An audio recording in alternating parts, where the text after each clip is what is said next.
selanjutnya untuk deskripsi pekerjaannya boleh dijelasin nggak Pak? Di sini kesehariannya Posnya sama nggak sama kalian? Emang dapetnya di sini?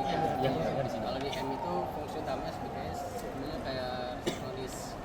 Kita menerima tamu, bertanyakan kemana, tujuannya mau ketemu siapa, kebutuhannya apa, itu yang utama. Jadi kita fungsinya di sini tuh nyaring orang. Jangan sampai ada orang dari luar masuk yang nggak kita kenal gitu. Kalau pengamanannya ya karena ini banyak KR yang aman mobil, ngatur parkiran. Terima kasih Pak. Dan selanjutnya Bapak sudah bekerja di sini berapa tahun? Saya kurang lebih 10 tahun. 2015. Iya. Oke, terima kasih Pak. Buat ini yang terakhir boleh tolong diceritakan suka dukanya. Kalau sukanya kita udah kayak kekeluargaan di sini. Sama dosen lah, sama siswa juga kan. Kita suka main bola bareng, apa bareng gitu. Udah sama-sama saling kenal lah. Kalau dukanya untuk PKD itu ya kita nggak ada, maksudnya liburnya di sini. Kita nggak ada libur, kita masuk aja sip-sipan aja kan. Jadi kita nggak, kalau kalian libur bisa Sabtu Minggu tanggal libur, kita nggak libur. Kita tetap masuk. Gitu aja. Sudah, terima kasih Pak. Nah, ini kami. Oke, jadi sekarang saya bersama Anugrah Sumadi. Iya. Sebelumnya perkenalkan, saya Fahmi Prasetya dari Prodi Manajemen Aset Publik dan Anugrah Sumadi dari Manajemen Keuangan Negara. Betul. Jadi hari ini kita mau ngobrol-ngobrol santai nih. Betul. Menyangkut juga tentang materi kita tentang komunikasi yang interpersonal Yes. yang baru saja diberikan oleh Unit Pembangunan Karakter. Terima kasih juga. Terima kasih. Nah, jadi hari ini nih kita mau bahas apa sih, Di? Oke, jadi hari ini kita akan sedikit flashback, kita akan kilas balik ke masa sebelum kita masuk dan diterima di PTN sekarang. Tuh, jadi nanti pertama kita bakal bahas apa sih motivasi kita masing-masing kok kita pengen masuk ke PTN sekarang. Oke. Dari siapa dulu nih? Kalau dulu ada. Bisa gak sih? Ya boleh ya. Bantu kertas gunting. Alamak. Duluan, Bos. Ya udah.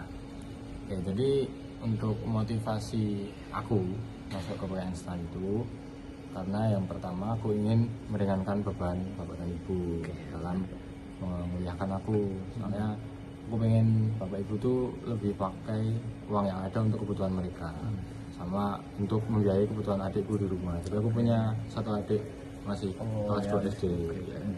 Jadi daripada mengalokasikan uang gitu buat aku kuliah, mending dipakai buat adikku aja atau buat bapak ibu di rumah. Tuh.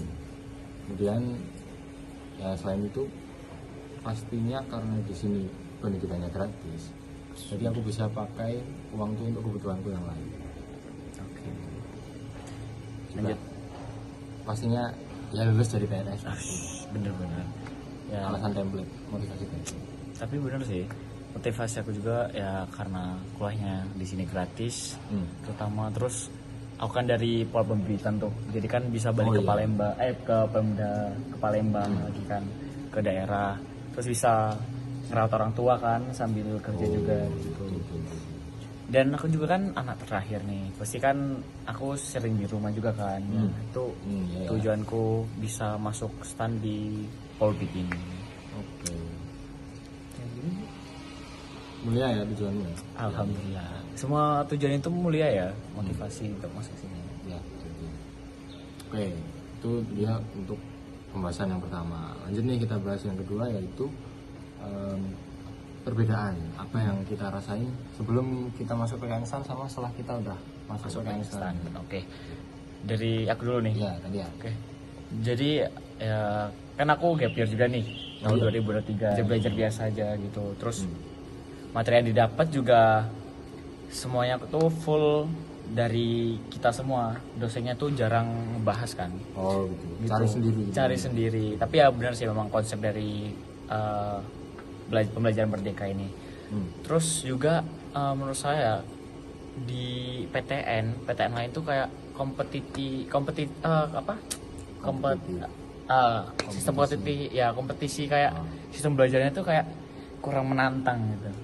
Oh, gitu. Paham gak sih kayak Kurang menantang. iya kurang menantang, kayak di PTN lain tuh kayak ya udah dapat nilai segini tuh. Kalau kamu gimana, Di? Oke, kalau aku kan kita sama-sama gap year ya, tapi kalau kan semi gap ya sambil kuliah. Sedangkan aku tuh gap year 1 tahun benar-benar nggak ngapa-ngapain, cuma di rumah aja selama 1 tahun. Jadi bedanya yang kerasa banget pasti adalah pas lagi gap year nih rasanya banyak banget waktu luang, karena kan ya emang nggak ngapa-ngapain kan di rumah, cuma bantu orang tua, terus sambil nyiapin seleksi masuk ke PTN kayak belajar SKD, terus nyiapin seleksi buat TKK, tes fisik. Iya, Jadi ketika masuk ke sini kerasa banget kayak waktu luang ini jadi dikit banget.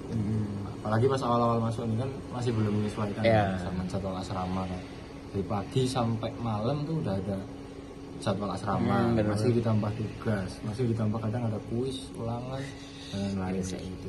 Jadi rasanya emang di sini tuh kayak sibuk banget perbedaannya ya. Soalnya emang sebelumnya kan aku nggak kuliah. Iya benar. Jadi gimana kalau kita kasih motivasi nih? Boleh. Lebih bagus. Ya, dari Adi boleh?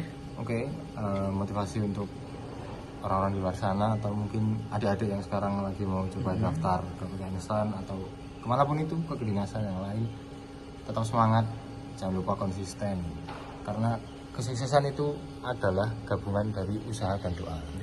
Jadi jangan lupa usaha yang maksimal, doa yang maksimal. Jangan lupa tawakal juga ya guys. Konsisten itu penting, diiringi doa, dan juga doa orang tua itu sangat ampuh banget. Jangan lupa itu wajib gitu. Ya. Oke. Sekian dari kami. Terima kasih. See you. Terima kasih.